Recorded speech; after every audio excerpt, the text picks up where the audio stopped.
the eternal Redeemer, was the person who paid attention and spoke the truth. Find the gold that the dragon hides and distribute it in the community.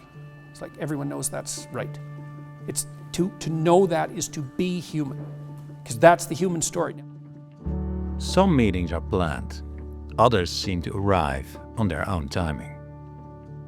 This is a little story about synchronicity, about attention and intention, and what happens when you dare to follow the pull of what truly excites you, even if it doesn't make sense at the time. It started 8 years ago. A friend of mine told me to check out this psychology professor, Jordan Peterson. I didn't. 6 months passed. I spoke to him again. He told me, you really have to check out this Jordan Peterson guy. I still didn't. 1 year later, he tried for a final time. You have to check out Jordan Peterson. And now I finally did. I watched a long lecture on YouTube.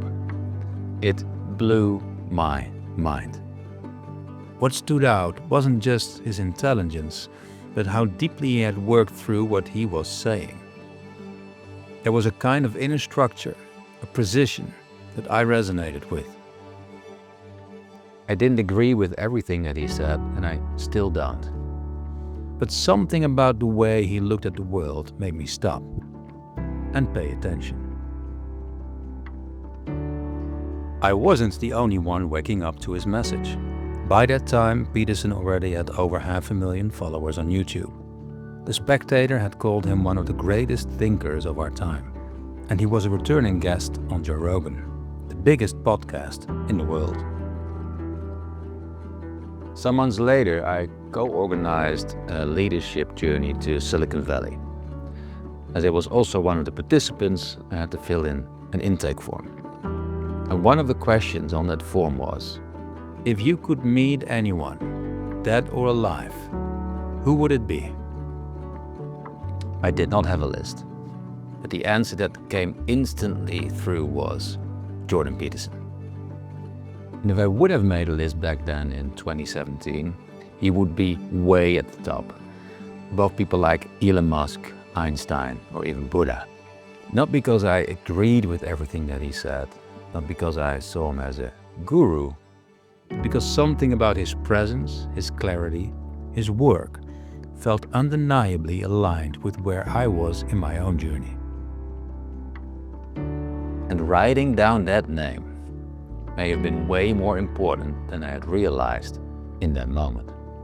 I take apart fairly frequently popular culture productions like Pinocchio or The Lion King or Harry Potter. It's like the ideas are there, they're everywhere. It's the same idea everywhere. Confront the unknown, courageously, speak truth, right? Develop your character, have enough integrity so that you can break the rules when it's necessary in the service of a higher good. Find the gold that the dragon hides and distribute it in the community. It's like everyone knows that's right. It's to know that is to be human, because that's the human story. Now, it might not be a story that works. You know, it's not ever. There are all sorts of other animals that don't go boldly out into the unknown and forage and bring back new information. Most animals don't do that. We're the only one that does, really, in any real sense. And maybe we're an evolutionary dead end, but I don't think so. I think that if we chose to abide by our deepest nature, that we could get through anything. It's a while later, and I thought, well, maybe I should reach out to his agency and see if I can book him as a speaker for something. I was curious, but I had no expectations at all. And as I expected, his speaking fee was at the time more than my budget was. Then I heard myself ask, but hey, would he be open to coming on podcast? I didn't have any expectations of this. Maybe I expected even it's going to be a no. But 3 weeks later in my inbox, I found an email. Yes. So in 2017, Jordan and I met over Skype. The conversation flowed easily and we had a resonance. And we agreed to take it one step further. We decided to co-organize a one-day event in the Netherlands for a group of leaders and entrepreneurs. In January 2018, I picked up Jordan and his wife from the airport. It was the day after his now famous interview with Cathy Newman. His new book had just been released. Within days, it became the international #1 on Amazon. Jordan Peterson was becoming a global name. And in the midst of all that, he came to Amsterdam for a day we had created together. No press, no noise, just a room of people willing to go deep. During the lunch break, we found a quiet moment and recorded a conversation. What you've seen so far and what you're about to hear all comes from that conversation. Writing Maps of Meaning was really hard. It took me right to the edge of my physiological tolerance. I had to stop, partly it disciplined me. I mean, I had to stop doing all sorts of things I was doing in order to write. I had to quit smoking. I had to quit drinking. I had to start eating properly. I had to keep my room clean. I had to go to the gym and work out. I had to make sure that I kept my domestic duties in order and was doing well in my career. Like, I had to put myself completely straight so that I could tolerate the strain of writing the book. Because I wrote for 3 hours a day for about 15 years. And I was thinking about it all the time other than that. And also doing a tremendous amount of reading and all of that. And so I learned from Jung at that point, because he talked a fair bit about the alchemical transformation, which I learned a lot about, although it's very difficult to explain. But one of the things he said was, if you were dealing with the prima materia, which is it's what matters outside of what you understand. Because Jung kind of thought of the world as being made of what matters outside of what you understand. It's something like potential, which is a nice way of thinking about it. If you're going to deal with unvarnished potential, then you better be in shape, because it'll tear you apart if you're not. Here is what I've come to see and understand. You don't attract what you want, you attract what you are.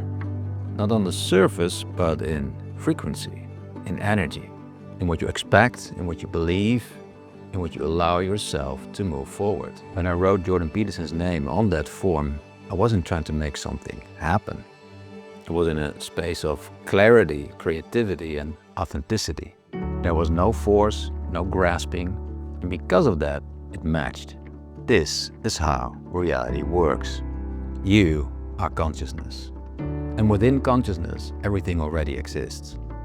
Every timeline, every possibility, every version of reality. And what you experience depends entirely on where you place your awareness. But when you're present, when your desire is rooted in alignment, when you follow what feels truly alive, life starts to respond. Not because you forced it, but because you allowed it. That day with Peterson wasn't a reward. It wasn't luck. It was a reflection of the frequency I was in. And it reminded me, the more authentic your signal, the clearer the response. And my life is like, I have a ridiculous life. I have way more opportunities than I can possibly make use of. Wherever I go, people come up and tell me how happy they are because they've watched my videos, because their life has changed in positive ways. And like, imagine you get to go wherever you want, and all that happens is people come up and tell you how happy they are that they've been listening to you. Jesus, it's like, it's hard to imagine how anything could possibly be better than that. So, are you grateful for that you can? Oh, it's overwhelming. It's absolutely, I just can't, it's like an ongoing miracle. I can't believe it. It's crazy. So if you want your reality to shift, don't start with the world. Beliefs. Start with your attention. And keep listening to the deeper yes. That's how you begin to live as a conscious creator. And that's what we do inside Awake Origins. The next chapter of your life doesn't have to come from effort alone. It starts to feel meaningful and even fun when it flows from alignment. Ready to go next level as a conscious creator, entrepreneur, or leader? At Awake Origins, we're currently onboarding purpose-driven entrepreneurs for a powerful journey of transformation. Schedule your discovery call via the link below. And if this resonated with you, subscribe to this channel. There's more coming. Real conversations, experiences, and stories that awaken. I'm glad you're here.